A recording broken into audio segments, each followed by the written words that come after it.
à ma première lecture, j'entendais déjà l'opéra que je voulais composer. C'était une évidence.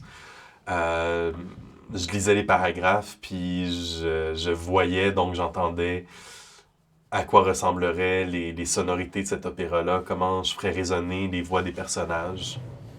Ça avait une clarté puis une évidence que j'ai rarement eue dans ma vie, puis que j'ai assez rarement retrouvé aussi depuis. Puis, ça m'a pris des années avant de comprendre ce qu'il y avait derrière cette rencontre-là, cette compréhension profonde ce lien profond qui m'amenait à me retrouver dans la littérature de Madame Brossard.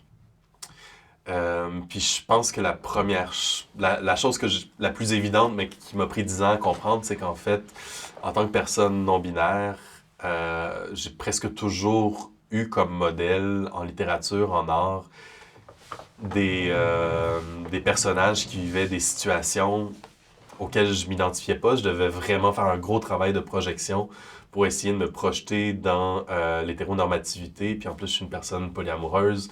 Puis dans les plot twists traditionnellement très basés sur la jalousie, l'exclusivité.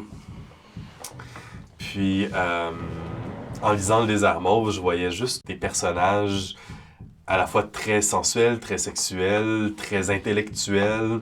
Puis tout ça, pas en opposition, pas en tension. C'est des personnages qui désirent vivre, qui désirent se poser plein de questions. Puis dans chacune des phrases de Madame Brossard, il y a une vie du son, il y a une vie du sens qui est absolument interpellante. Puis cette fascination-là m'a pas quitté.